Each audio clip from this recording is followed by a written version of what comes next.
మరి ఈరోజు మనకు తెలుసు 2 కార్యక్రమాలకు ఇది వేదికగా ఉంది.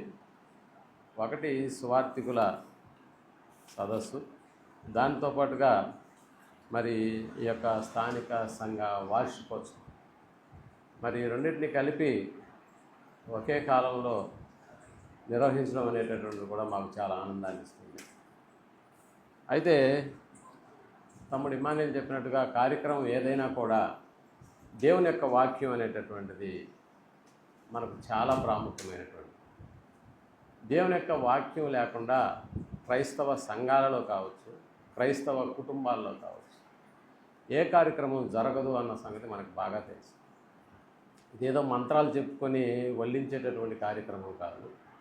దేవుని యొక్క మాటలను విని ఆస్వాదించి ఆనందించి ఆచరించేటటువంటి కార్యక్రమంగా మన కుటుంబాల్లో ఏ కార్యక్రమం జరిగినా కూడా, సంఘాల్లో ఏ కార్యక్రమం జరిగినా కూడా వాక్యానికి మనం ఒక పెద్దపీట వేస్తున్నామన్న సంగతి మనం గ్రహించుకుంటే, ఈరోజు మనం ఆలోచించబోయేటటువంటి ఒక చిన్న అంశం మనకు తెలుసు.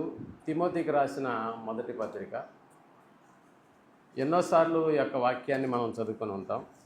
3వ అధ్యాయం 14, 15, 16 వచనాల్లో అపోస్తలుడైనటువంటి పౌలు గారు తిమోతిని ఉద్దేశించి ఆయన చెప్తున్నటువంటి ఈ మాట మనకి చాలా జ్ఞాపకమే.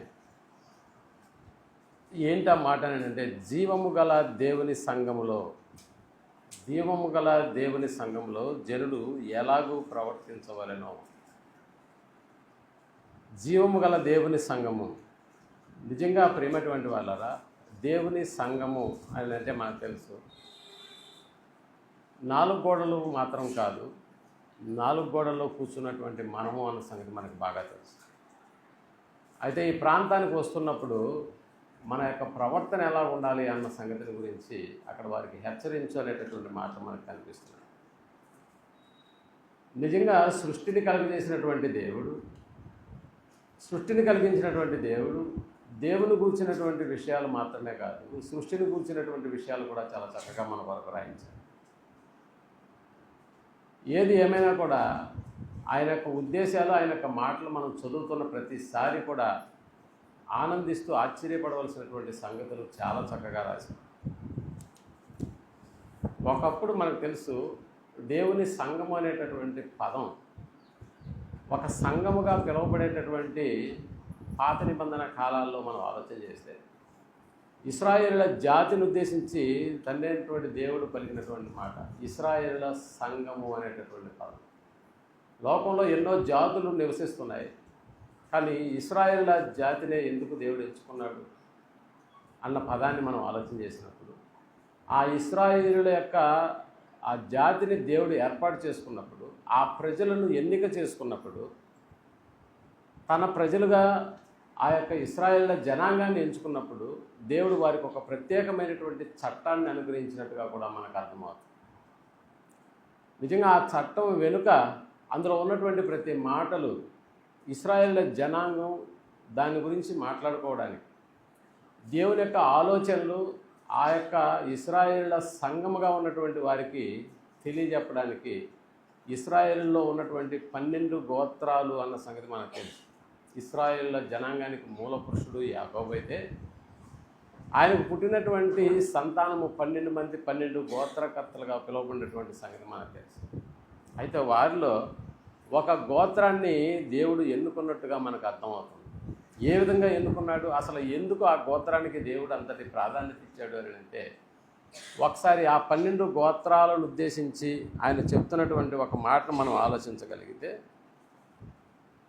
ద్వితీయోపదేశకాండము 33వ అధ్యాయాన్ని మనం ఆలోచన చేసినప్పుడు, ద్వితీయోపదేశకాండము 33వ అధ్యాయం 8వ వచనాన్ని మనం ఆలోచించగలిగితే, అక్కడ చెప్తున్నటువంటి దేవుని యొక్క మాటలు, మరి ముఖ్యంగా లేవి అనేటటువంటి ఒక గోత్రాన్ని గురించి ఆయన మాట్లాడుతూ, ఆయన చెబుతూ ఒక్కొక్క గోత్రానికి ఇవ్వబడినటువంటి ఆ పనులను ఉద్దేశించి ఇక్కడ ప్రస్తాపన చేస్తూ ఉన్నాడు.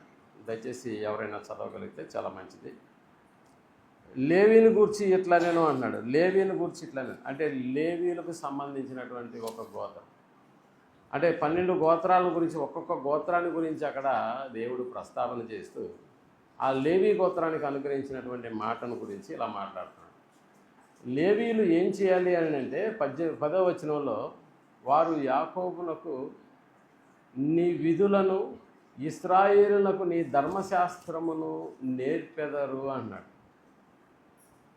అంటే ఒక లేవీ ఒక గోత్రాన్ని దేవుడు నిర్ణయించుకొని ఆ లేవీ గోత్రానికి ఇవ్వబడినటువంటి ఒక ప్రధానమైనటువంటి విధి ఏంటంటే దేవుడు అనుగ్రహించినటువంటి ధర్మశాస్త్రము, ఆ ధర్మశాస్త్రంలో ఉన్నటువంటి ఆజ్ఞలు, వాటిని నెరవేర్చవలసినటువంటి విధానాలు.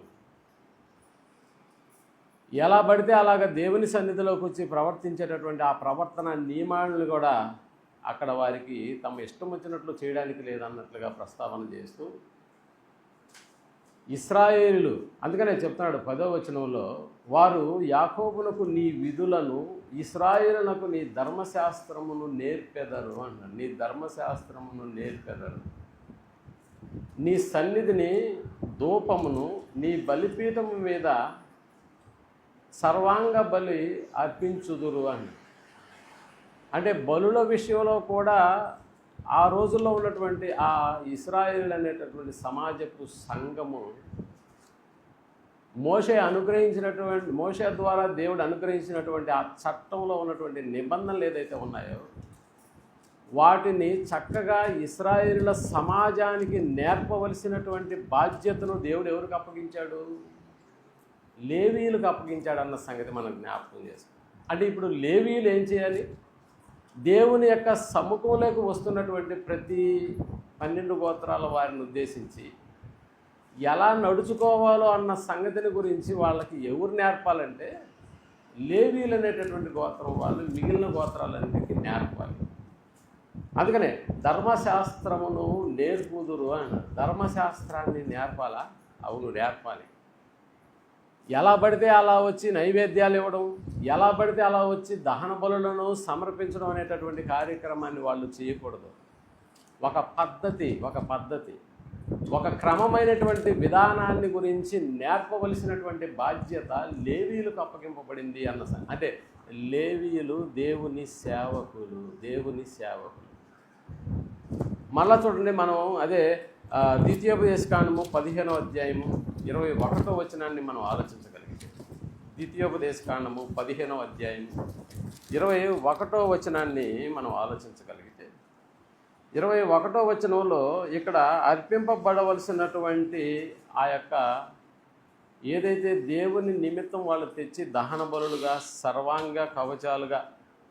సర్వాంగ హోమములకు సంబంధించి ఏదైతే వాళ్ళు అర్పించాలనుకుంటున్నారో ఆ అర్పించవలసినటువంటి వాటిని గురించి జనులు ఎలా ప్రవర్తించాలి అన్న దానికి ఇక్కడ చెప్తున్నటువంటి మరొక మాటను మనం ఆలోచించగలిగితే 15వ అధ్యాయము ద్వితీయోపదేశకాండము 21వ వచనాన్ని మనం ఆలోచించగలిగితే దానిలో లోపము అంటున్నాడు. దానిలో లోపము అనగా దానికి కుంటితనమైనను గుడ్డితనమైనను మరి ఏ లోపమైనను ఉండిన ఎడల నీ దేవుడైన యెహోవాకు దానిని అర్పింపకూడదు అన్నాడు. దహన బలిగా నువ్వేదైనా దేవుని సముఖానికి తెచ్చినప్పుడు ఇది సర్వాంగ హోమములకు బలిగా నేను అర్పించేటటువంటి కార్యక్రమం అని నువ్వు నిర్ణయించుకొని నీ ఇంటి నుండి బయలుదేరి దేవుని సముఖానికి వచ్చేటప్పుడు, దేవుని మందిరం అనబడినటువంటి ఆ యొక్క ప్రాంతానికి నువ్వు చేరుకునేటప్పుడు నువ్వు అర్పించవలసినటువంటి దహన బలుల విషయంలో ఎంత ఖచ్చితంగా ఉండాలో అని చెప్పడానికి దేవుడు ఒక లేవీ గోత్రాన్ని ఎన్నుకున్నట్టుగా మనకు అనిపిస్తుంది. అందుకని ఇప్పుడు లేవీలు ఏం చెప్పాలి అని అంటే, ఇదిగో దేవుని మందిరమునకు వచ్చేటటువంటి వాళ్ళు ఏ ఉద్దేశంతో రావాలి, ఉద్దేశంతో వస్తున్నటువంటి వాళ్ళు ఒకవేళ దహన బలులు అర్పించాల్సిన పరిస్థితి ఏర్పడినప్పుడు ఆ దహన బలులకు సంబంధించినటువంటి ఏ జంతువునైనా వాళ్ళు తీసుకొచ్చేటప్పుడు దానిలో లోపం ఉండకూడదు అన్నాడు. నువ్వు బలిగా అర్పించడానికి తీసుకొచ్చేటటువంటి ఏ జంతువునైనా కూడా నువ్వు ఎలా తీసుకురావాలి? మనకు తెలుసు, మందిరానికి ఈరోజు మనం వచ్చాము. ఈరోజు ఒక ప్రత్యేకమైన కార్యక్రమం ఉంది కాబట్టి ఇక్కడికి వచ్చాము. అదే ఆదివారం అయితే అది మన బాధ్యత. తండ్రి అయినటువంటి దేవుణ్ణి ఆత్మతోనూ సత్యముతోనూ ఆరాధించడానికి మనం ప్రతి ఆదివారం మనం సమాజంగా కూడుకుంటాం. ఇలా సమాజంగా కూడుకోవడానికి వచ్చే ముందు నువ్వు ఇంటి దగ్గర బయలుదేరేటప్పుడు ఏమని ఇక్కడికి నువ్వు దేవునికి సమర్పించడానికి తీసుకొచ్చేటటువంటి కానుకలు ఉన్నాయే, కానుకలు అంటే మనకు తెలుసు పల్లెటూరులో ఎక్కువగా తొలి చూలు పుట్టినటువంటి కోడి తోలుగుడ్డు తెస్తాం. ఇంకా చెప్పాలంటే కోళ్ళలో ఒక కోడిని తీసుకొని వస్తాం. ఇంకా చెప్పాలంటే ధాన్యములలో ఒక బస్తాన్ని తీసుకొని వస్తాం. ఇలాంటివి అంటే ఇప్పుడంటే ఇక్కడ అలాంటివి తీసుకొస్తున్నారో లేదో కానీ నేను చిన్నప్పుడు వెళ్ళేటటువంటి స్థానిక సంఘాలు ఇవి తీసుకొచ్చేవాళ్ళు. సంఘం అంతా అలాంటి వాటితో నిండిపోయాడు. కానీ ఇప్పుడు మారిపోయింది కాబట్టి మారినటువంటి దానికి అనుకూలంగా మనం ఏం చేస్తామంటే మనం సంపాదించినటువంటి సంపాదనలో తాను వర్ధిల్ల కొలది సంఘములకు సందా సమర్పించాలి. మీరు ఎప్పుడైనా గమనించారా? ఇక్కడ చందా లెక్క పెట్టేటటువంటి వాళ్ళు ఎవరైతే ఉన్నారో వాళ్లకు చినిగిన నోట్లు వస్తున్నాయా లేదా? కాలిపోయినటువంటి నోట్లు, సగం చినిగినటువంటి నోట్లు ఒకవేళ ఆ చందాకరలో నువ్వు వేస్తే దేవుని పట్ల నీకు ఉన్నటువంటి మక్కువ ఎంతో అందులో తెలిసిపోతుంది. అందుకని పాత నిబంధన గ్రంథంలో దేవుని మందిరానికి నువ్వు బలిగా అర్పించడానికి నువ్వు ఏదైనా తీసుకొచ్చినప్పుడు దానిలో లోపం ఉండకూడదు అన్నాడు. ఏ లోపము? అది గుడ్డిదైనా కానీ కుంటిదైనా కానీ ఏ లోపమైనా ఉండిన ఎడల దేవుడైన యెహోవాకు దానిని నువ్వేం చేయకూడదు? అర్పించకూడదు. ఈ సంగతులు ఎవరు నేర్పాలి? లేవీయులు నేర్పాలి. ధర్మశాస్త్రమందు రాయబడినటువంటి ఆ విధి ప్రకారంగా ఇదిగో దేవుని మందిరానికి వచ్చేటటువంటి వాళ్ళు తమ యొక్క ప్రవర్తనను దేవునికి సమర్పించేటటువంటి వాటి విషయాలను ఇలాంటి వాటిని వాళ్ళు నేర్పుతున్నప్పుడు అలా నేర్పినా కూడా ప్రజలు దాన్ని విననప్పుడు అది ప్రజలదే బాధ్యత అవుతుంది. కానీ నేర్పినటువంటి లేవీయులది వారికి తప్పు లేకుండా ఉండాలి. ఇంకా చూడండి, మనకి లేవీకాండము 22వ అధ్యాయము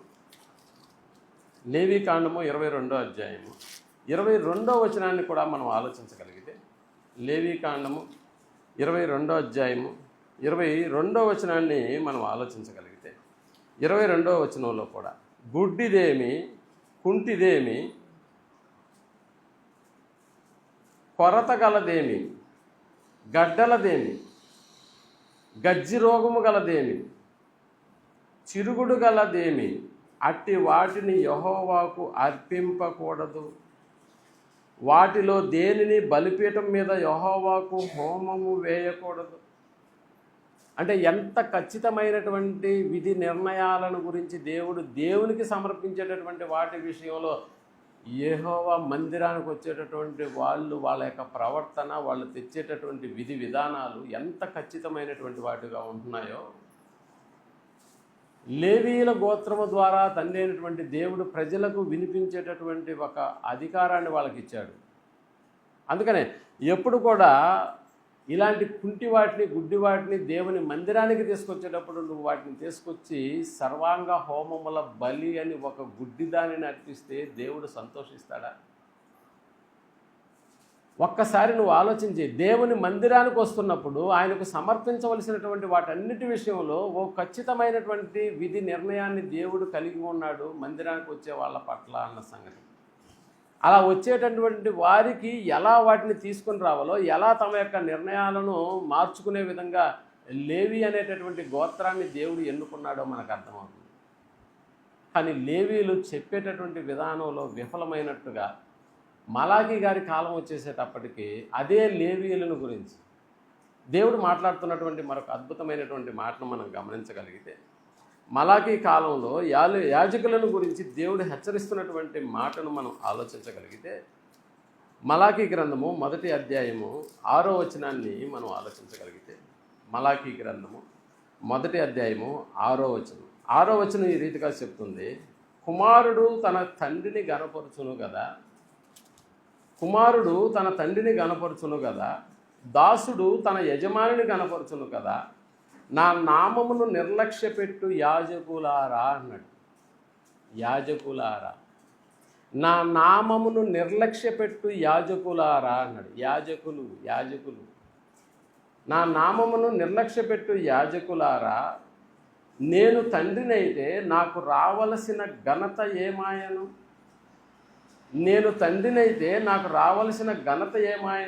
నేను యజమానునైతే నాకు భయపడేవాడు ఎక్కడ ఉన్నాడు?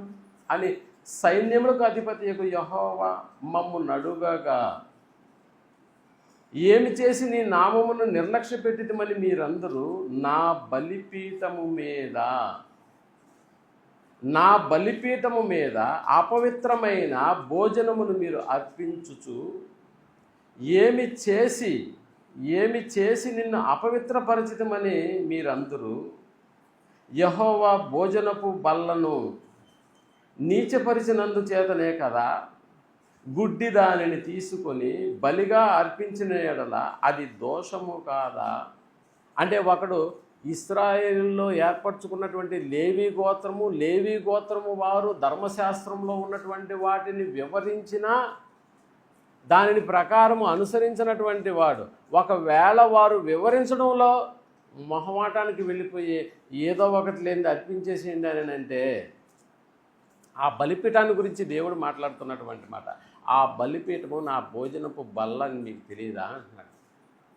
అంటే అలాంటి వాళ్ళు మీరు ఎప్పుడైతే నిర్లక్ష్యాన్ని ప్రదర్శించారో ఎవరు బోధించవలసినటువంటి బోధకులు. అందుకనే లేవి గోత్రం ఏమైపోయిందంటే నాకు రావలసినటువంటి ఘనతను నాకు యాజకులుగా ఉన్నటువంటి మీరు జనులు ఎలా ప్రవర్తించాలో అన్న సంగతిని గురించి మీరు ఏం చేయలేదు అని అంటే సరిగా ప్రవర్తించలేదు అని వారికి చెప్పే విధానంలో లోటు ఏర్పడింది. కాబట్టి ఒకడు బలిపీఠం మీదకి డైరెక్ట్గా ఎలాంటి దాన్ని తీసుకొచ్చేస్తున్నాడు అని అంటే గుడ్డి దానిని కుంటి దానిని. అంటే ఇప్పుడు యాజకులుగా ఉన్నటువంటి మీరు దేని విషయంలో ఫెయిల్యూర్ అయ్యారో తెలుసా? దేని విషయంలో ఫెయిల్యూర్ అయ్యారో తెలుసా? వారికి చెప్పడంలో, వారికి నేర్పించడంలో, దేవుని మందిరానికి వచ్చేటటువంటి వాళ్ళ విషయంలో ఎలాంటి వైఖరిని కనపరచాలో అన్న సంగతిని చెప్పడంలో యాజకులైన మీరు ఏం చేశారంటే నిర్లక్ష్య ధోరణి వహించారు. అందుకనే నాకు రావలసిన ఘనత ఏమైంది అన్నాడు. నాకు రావలసిన ఘనత ఏమైంది? అందుకనే భోజనపు బల్ల చుట్టూ చెప్తున్నాడు, యెహోవా భోజనపు బల్లను నీచపరిచినందు చేతనే కదా గుడ్డి దానిని తీసుకొని బలిగా అర్పించిన అది దోషము కాదా? కుంటి దానినైనను రోగము గల దానినైనను అర్పించిన ఎడల అది దోషము కాదా? అట్టి వాటిని నీ అధికారికి నీవిచ్చిన ఎడల అట్టి వాటిని నీ అధికారికి నువ్వు ఇచ్చిన ఎడల అతడు సంతోషిస్తాడా? వెరీ గుడ్, మంచి గుడ్డి దాన్ని తీసుకొచ్చావు నాకు అని అంటాడా? మన ఇంటికి రాక ఒక బంధువే అతిథిగా వచ్చినప్పుడు ఇదిగో ఆయన రాగానే ఓ కోడి మాంసంతో నువ్వు కూర కొండి అతన్ని భోజనానికి కూర్చున్నప్పుడు ఎందుకండి నేను పెద్దగా చికెన్ తినను, ఎందుకు మీరు నా కోసం ఇలాంటిది చేసినారంటే ఏమీ లేదు, వారం రోజుల నుంచి ఆ కోడి తోగత తెగులుతూ ఉంటే దాన్ని ఇప్పుడు కోసుకుందాం అప్పుడు కోసుకుందాం అని అంటే నా కొడుకులు ఒప్పుకోలేదు, జబ్బు దాన్ని మాకెందుకు పెడతావు అని అన్నారు. అందుకని రాక నువ్వు వచ్చావు కాబట్టి దాన్ని కోసి నీకు కూర వండి పెట్టాము అని అంటే ఇక రెండోసారి వస్తాడా? ఒకవేళ వచ్చినా కోడి మాంసం తింటాడా? నీ అధికారికి నువ్వు అలాంటిది ఇస్తే, నీ ఇంటికి వచ్చినటువంటి అతిథికి అలాంటి లోపం కలిగినటువంటి దానిని ఇస్తే, దాన్ని అర్పిస్తే వాడి పరిస్థితి ఎలాగుంటుందో నువ్వు ఆలోచించు. అంటే జనులు ఎలా ప్రవర్తించాలో, ముఖ్యంగా దేవుని సముఖంలో దేవుని మందిరానికి వస్తున్నప్పుడు దేవుని సముఖంలో జనులు ఎలా ప్రవర్తించాలో అన్న సంగతిని గురించి నా నామమును నిర్లక్ష్యపరచు యాజకులు అన్నాడు. అంటే దేవుని మందిరానికి వస్తున్నటువంటి ప్రతి ప్రజలను గురించి హెచ్చరించవలసినటువంటి బాధ్యత ఎవరి మీద ఉందో ఒకప్పుడు అంటే లేవి గోత్రానికి అప్పగించినటువంటి కార్యక్రమం మనకు తెలుసుకునేటువంటి వాళ్ళు.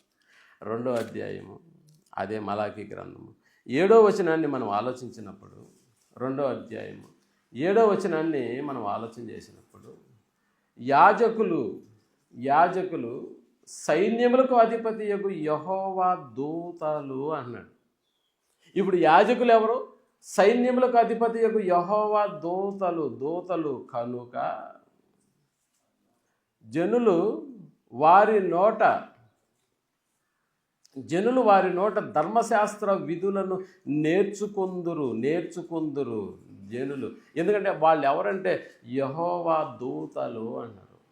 దూత అంటే మనకు తెలుసు కదా, అంబాసిడర్ అంట. పాత రోజుల్లో అంబాసిడర్ కారు ఉండేది, తెలుసా మీకు? కారు ఇప్పుడు లేదులేండి. అంటే ఆ కారు పేరే అంబాసిడర్, అంటే దూత. ఎవరు దూతలయ్యా వీళ్ళంటే యెహోవా దూతలు ఒకనాడు దూతలుగా దేవుని సముఖంలో దేవుని యొక్క చట్టంలో ఉన్నటువంటి విధులను ఆచరించడానికి అనుకూలమైనటువంటి అందులో ఉన్నటువంటి చట్టాన్ని నేర్పవలసినటువంటి బాధ్యత ఎవరిదేనంటే లేవి గోత్రాన్ని.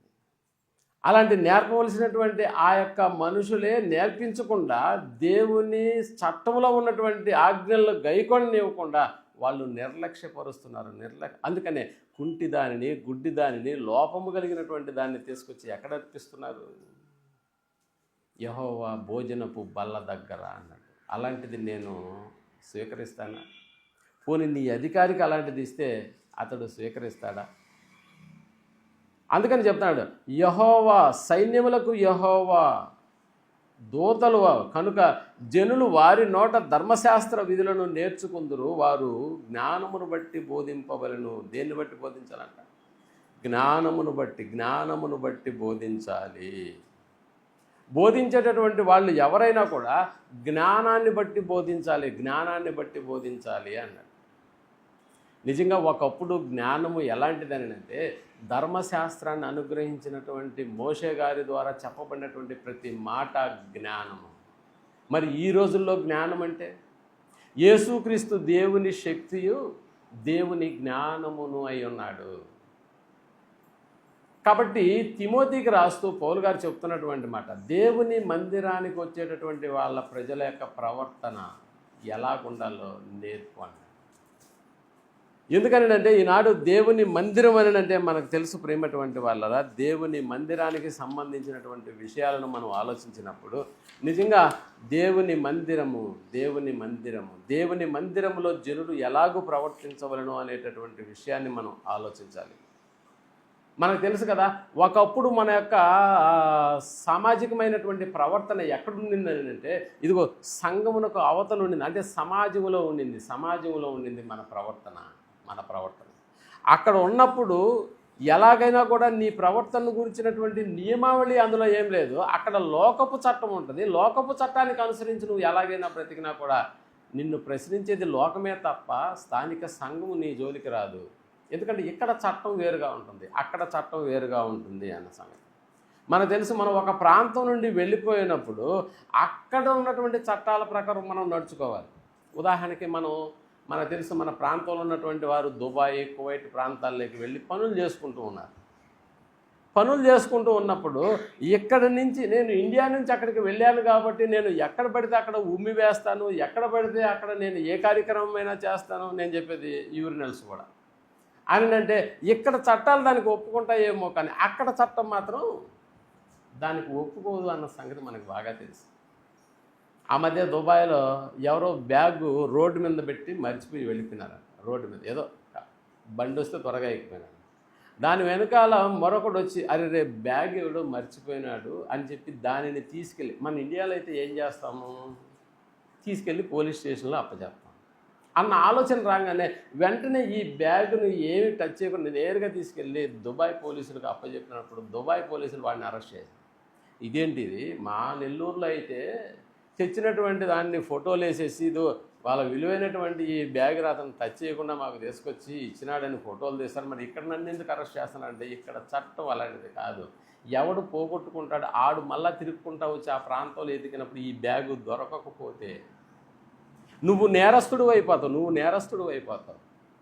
ఇది నీది కానప్పుడు నువ్వెందుకు దాని జోలికి వెళ్ళావు? నువ్వు దీన్ని తీసుకొచ్చి ఇక్కడ అప్పగించాల్సినటువంటి అవసరత నీకు లేదే. నీది కానప్పుడు నువ్వెందుకు దాన్ని టచ్ చేసావు? అది ఒక పెద్ద నేరంగా పరిగణించి అన్ని జైల్లో వేసేసావు. అంటే ఇక్కడ చట్టాలు అక్కడ వర్తించవా? ఇక్కడ చట్టాలు అక్కడ వర్తించవు. కొన్ని ప్రాంతాల్లో చూడండి, కరోనా అనేటటువంటిది రెడ్ అలర్ట్ ఏర్పాటు చేసినటువంటి ప్రాంతాల్లో కూడా మనం వెళ్ళినప్పుడు రెడ్ అలర్ట్ లేనటువంటి ప్రాంతాల్లో ఉన్నటువంటి నిబంధనల ప్రకారం నేను అక్కడ నడుచుకున్నానంటే కుదరదు. అక్కడ పద్ధతులు వేరుగా ఉంటాయి, అక్కడ సామాజిక దూరం ఉంటుంది, అక్కడ ప్రతి ముక్కుకు మాస్క్ తగిలించుకొని వెళ్ళాలి. ఎందుకంటే అక్కడ పద్ధతులు వేరే. మీకు తెలుసు కదా, నాసా అనేటటువంటి అంతరిక్ష యాన అనేటటువంటి ఈ సంస్థ అమెరికాకు సంబంధించింది. ఈ లోకాన్ని ఈ లోకం నుంచి కొంతమంది మనుషులను అంతరిక్షంలోకి పంపిస్తుంది.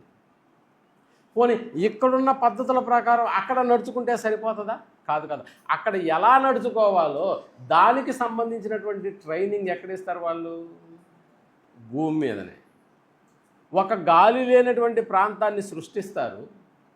ఒక ఆహార పదార్థాలు ఎలా తినాలో కూడా ఇక్కడే వారికి నేర్పిస్తారు. అంటే అలాంటి వాటిలో ఏం చేస్తారని అంటే ఒక ప్రముఖమైనటువంటి శిక్షణ ఏర్పాటు చేస్తారు. దాదాపుగా 6 నెలలు ఆ శిక్షణలో వాళ్ళు పాస్ అయితే తప్ప అంతరిక్షానికి వాళ్ళని పంపించరు. ఎందుకంటే అక్కడ పరిస్థితులు వేరే.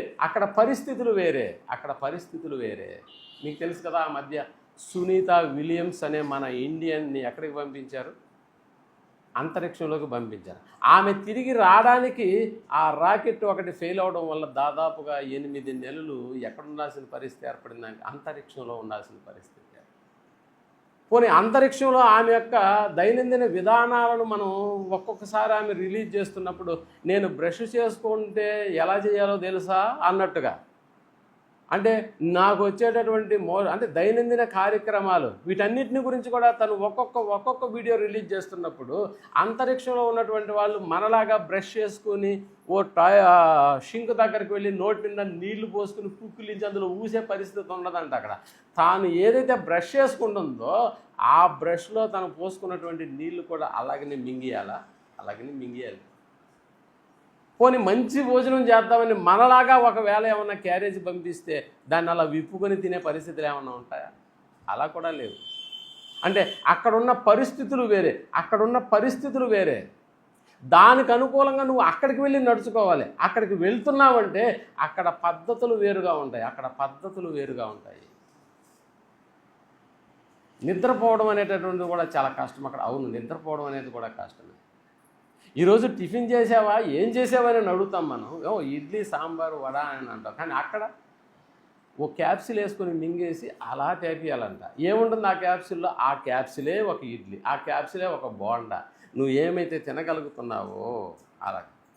అందుకనే చాలా స్ట్రిక్ట్గా అక్కడికి వెళ్ళిన తర్వాత ఎలా ప్రవర్తించాలో అన్న దాని గురించి వీళ్ళు ఎక్కడ ట్రైనింగ్ ఇస్తారని అంటే భూమి మీదనే ఇస్తారు ప్రియమైనటువంటి వాళ్ళు. అదే నాసా ప్రత్యేకత. మీరు అప్పుడప్పుడు కూడా గమనించండి, మన కుటుంబాల్లో జరుగుతున్నటువంటి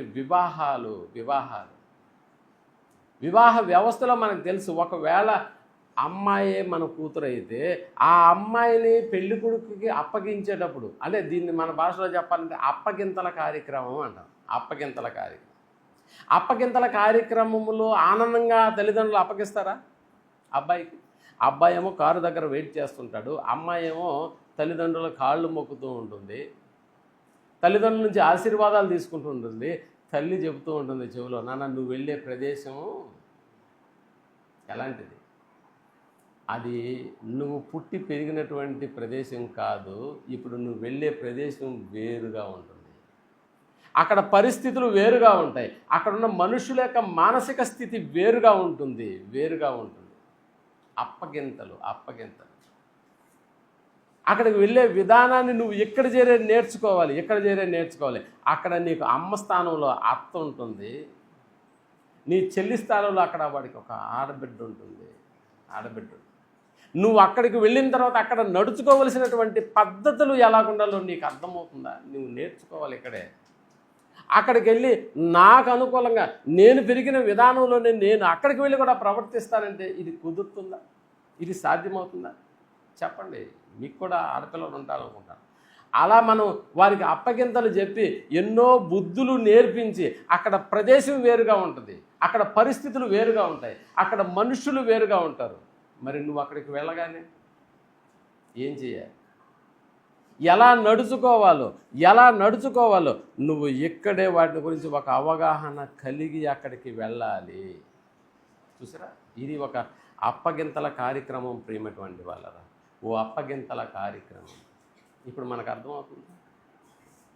ఒకప్పుడు సమాజంలో మనకి ఇష్టం వచ్చినట్టుగా బ్రతికినటువంటి మనలను, ఇదిగో ఇక్కడ కూర్చున్నటువంటి మీరందరూ కూడా ఒకప్పుడు హిందూ సమాజానికి సంబంధించినటువంటి వాళ్ళే. నేను కూడా కానీ ఎవరో దేవుని పిలుపు ద్వారా ఇదిగో మన దగ్గరకు వచ్చి మన ఇంటికి వచ్చి దేవుని యొక్క వాక్యాన్ని మనకి వినిపించి ఇదిగో మనం పాపులమై ఉన్నప్పుడు మన పాపముల నిమిత్తము మన రక్షకుడైనటువంటి యేసు ప్రభుల వారు తాను చిందించినటువంటి ఆ రక్తానికి మనం ఎలాగైతే విశ్వాసం ఉంచి ఈ యొక్క ప్రాంతానికి మనల్ని తీసుకొచ్చి నిలబెట్టి ఇదిగో ఆయన యందు విశ్వాసం ఉంచు ప్రతి వాడు నశింప నిత్య జీవం పొందేటట్లుగా మనకు చక్కటి వాక్యాలను అందించినటువంటి సువార్థికులు బోధకులు మన మధ్య లేదా?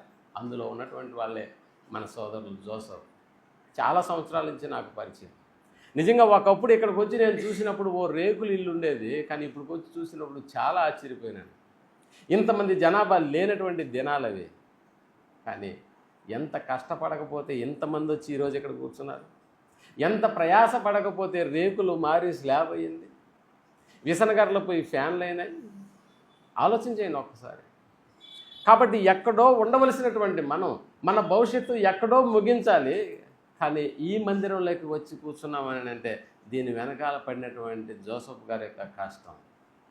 అలాగే సువార్థికులుగా ఇక్కడ చాలామంది ఉన్నాం, మా వెనకాల కూడా సంఘస్థులు ఉన్నారు. ప్రేమటువంటి వాళ్ళు మాకు కొన్ని సంఘాలు ఉన్నాయి. ఆ సంఘాల్లో కూడా ఇప్పుడు మీరు ఎలాగైతే ఇక్కడికి వచ్చి కూర్చున్నారో అలాగే అక్కడ కూడా మాకు కూర్చుంటున్నారు.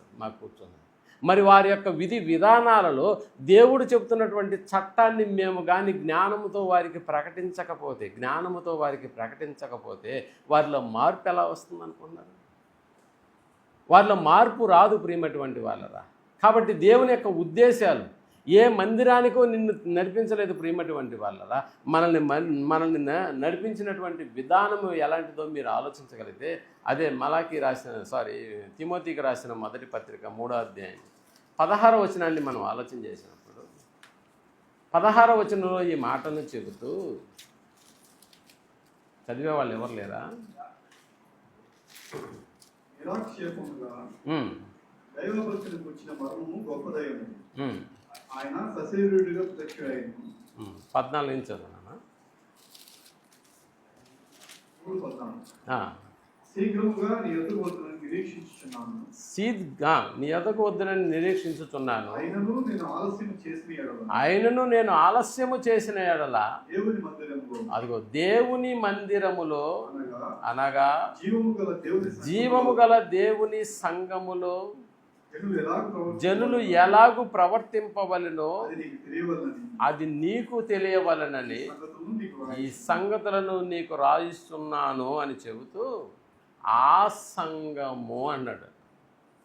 ఆ సంఘము ఎలాంటిదయ్యా అంటే ఆ సంఘము సత్యమునకు స్తంభమును ఆధారమై ఉన్నది అన్నాడు. అంటే ఒకప్పుడు సమాజంలో బ్రతుకున్నటువంటి మనలను దేవుడు ఒక సంఘముగా ఏర్పాటు చేశాడు. ఆ సంఘము ఎలాంటిదంటే సత్యమునకు స్తంభముగా ఉన్నది. సత్యమునకు మనకు తెలుసు యేసుక్రీస్తుల వారు తన స్వరక్తమిచ్చి సంపాదించిన సంఘము అన్న సంగతి మనకు బాగా తెలుసు. తన స్వరక్తమిచ్చి సంపాదించినటువంటి సంఘానికి యేసుక్రీస్తుల వారే శిరస్సుగా ఉన్నాడన్న సంగతి మనం మర్చిపోకూడదు. యేసుక్రీస్తుల వారే పునాదిగా ఉన్నటువంటి ఆ స్థానిక సంఘంలోకి ఇప్పుడు నువ్వు ఇక్కడికి వచ్చి కూర్చున్నావు ప్రియమైనటువంటి వాళ్ళ. ఒకప్పుడు మన పరిస్థితి ఏంటంటే మన పరిస్థితి సమాజంలో మనకిష్టమైనటువంటి బ్రతుకును బ్రతికేటటువంటి మనలను దేవుడు తన అనాది సంకల్పం చొప్పున ఇదిగో ప్రవక్తల ద్వారా, ఇంకా చెప్పాలంటే ఈ రోజుల్లో ఉన్నటువంటి సువార్థికుల ద్వారా దేవుని యొక్క వాక్యాన్ని మనకు పంచిపెట్టడం ద్వారా మనం అంగీకరించిన దాన్ని బట్టి ఇప్పుడు ఎక్కడికి వచ్చి కూర్చున్నాము? సంఘముగా వచ్చి కూర్చున్నాము. ఒకసారి ఎఫెసీయులకు రాసిన పత్రిక 1వ అధ్యాయం 22వ వచనాన్ని మనం ఆలోచించగలిగితే, ఎఫెసీయులకు రాసిన పత్రిక 1వ అధ్యాయం 22వ వచనాన్ని మనం ఆలోచించగలిగితే, మరియు సమస్తమును ఆయన పాదముల క్రింద ఉంచి సమస్తము పైని సమస్తమును పైన ఆయన సంఘమునకు ఎలా చేశాడంట? శిరస్సుగా ఉంచాడు. కొరింథీయులకు రాసిన మొదటి పత్రిక 3వ అధ్యాయం 11వ వచనాన్ని మనం ఆలోచించగలిగితే, వేయబడినది తప్ప మరి యొక్క పునాది ఎవడు మరి యొక్క పునాదిని ఎవడు వేయనేరడు. వేయనేరడు. పునాది యేసు. ఈ పునాది ఎవరు అంటే యేసుక్రీస్తుల వారే అన్నాడు. లోకంలో ఎన్నో మత శాఖలు ఉన్నా కూడా వాటన్నిటికీ దేవుడు మనల్ని అప్పజెప్పకుండా, కాలక్షేపానికి జరిగేటటువంటి ప్రసంగాలు మనకు తెలుసు, కానీ ఆలోచింపజేసే ప్రసంగాల మధ్యలోకి నిన్ను తీసుకొచ్చి కూర్చోబెట్టాడు. ఇది ఆధిక్యత కాదా? అందుకని యేసు ప్రభుల వారు అంటారు 16 మత్తయి రాసిన సువార్త 16:18, ఈ బండ మీద నా సంఘమును కడతాను, దాని ఎదుట పాతాళలోక ద్వారములు నిలువనేరవు అంటే ఈరోజు నువ్వు ఎక్కడికి వచ్చి కూర్చున్నావో నీకు అర్థమవుతుందా?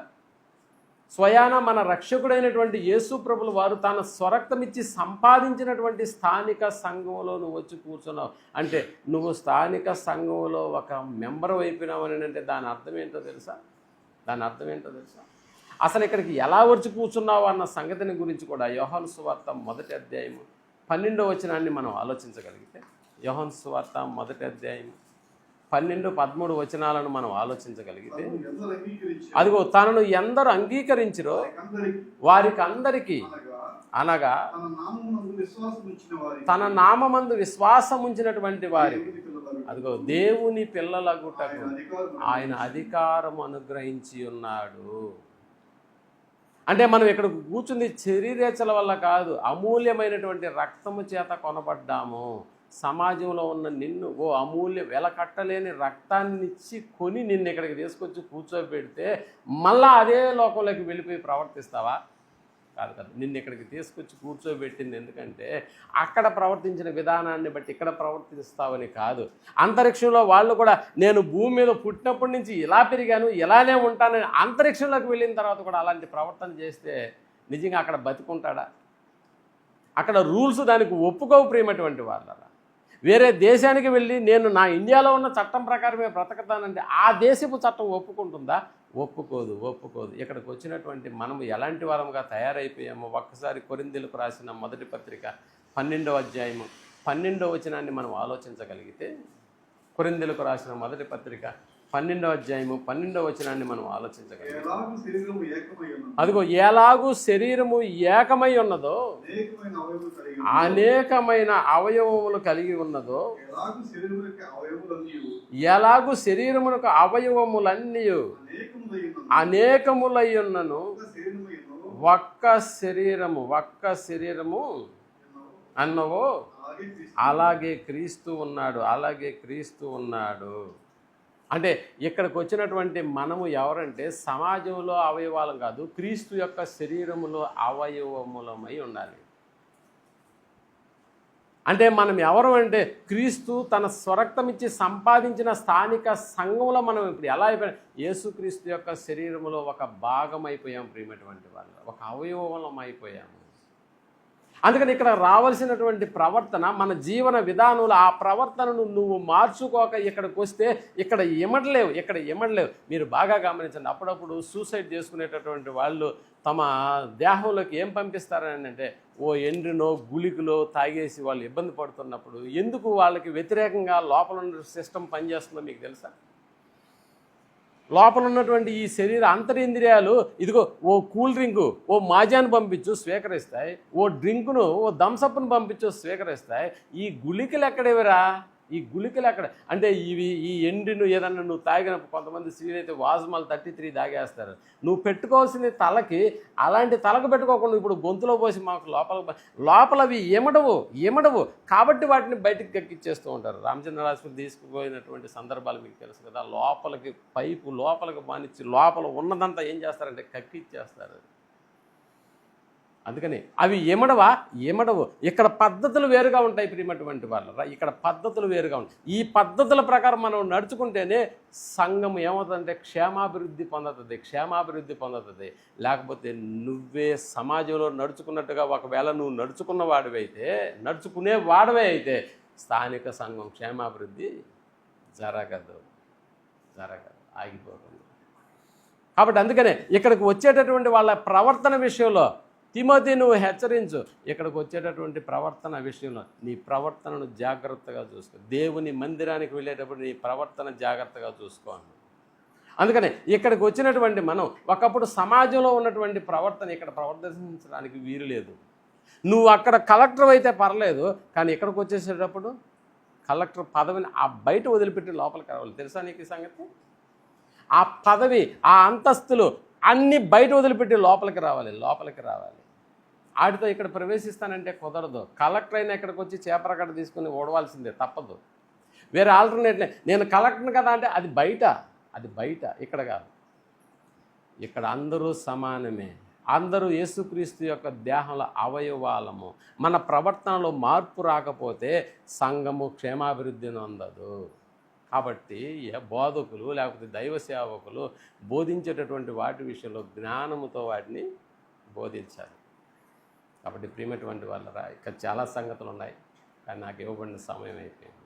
ఇంతటితో ముగిస్తాను. చిన్న ప్రార్థన చేసుకుందాం. దయగలిగిన మా కన్న తండ్రి, మీ ఉద్దేశాలు నెరవేర్చడంలో మా సోదరులు మరి జోసఫ్ సహోదరుని మీరు దీవించి ఆశీర్వదించి చక్కటి స్థానిక సంఘాన్ని ఇదిగో మీ మాటలు నెరవేర్చేటటువంటి బిడ్డలుగా ఉండడానికి వారు బోధిస్తున్నటువంటి బోధనా నియమావళి, అలాగే ఇక్కడ చేరినటువంటి సువార్థికులు ఇదిగో మేము ఎలా జ్ఞానంతో మీ యొక్క మాటలను బోధించాలన్న సంగతులను గురించి కొంత వివరణ బిడ్డలకు వివరించానండి. ఇంకా అనేక సంగతులు మీరు మా కొరకు రాయించారు. 66 పుస్తకాల సముదాయాన్ని మా ముందుంచారు. వెలకట్టలేని విలువ కలిగినటువంటి మీ మాటలందు మేము లక్ష్యం ఉంచి మా ప్రవర్తన నియమావళిని మేము సంఘములోకి వచ్చిన తర్వాత మా ప్రవర్తనను నియంత్రించుకుని లోకంలో ప్రవర్తించినటువంటి ప్రవర్తనకు విరుద్ధమైనటువంటి ప్రవర్తనను మేము ఇక్కడ చేరి ప్రదర్శించేటటువంటి భాగ్యాన్ని అందుకు మాకు నేర్పుతున్నటువంటి నీ సేవకులను జ్ఞానంతో మీ యొక్క మాటలు బోధించే భాగ్యాన్ని మాకును దయచేయమని, స్థానిక సంఘాన్ని మీరు ప్రేమించి మీరు అనుగ్రహించినటువంటి కృపను బట్టి ఆధిక్యతను బట్టి మిమ్మల్ని కొనియాడుతూ మీకు కృతజ్ఞతాస్తుతులు చెల్లిస్తూ ఈ ప్రార్థనను మా రక్షకుడును మీ ప్రియకుమారుడైనటువంటి యేసు ప్రభుల వారి నామంలో ప్రార్థించి అడిగి వేడుకొంటున్నాం తండ్రి. అందరికీ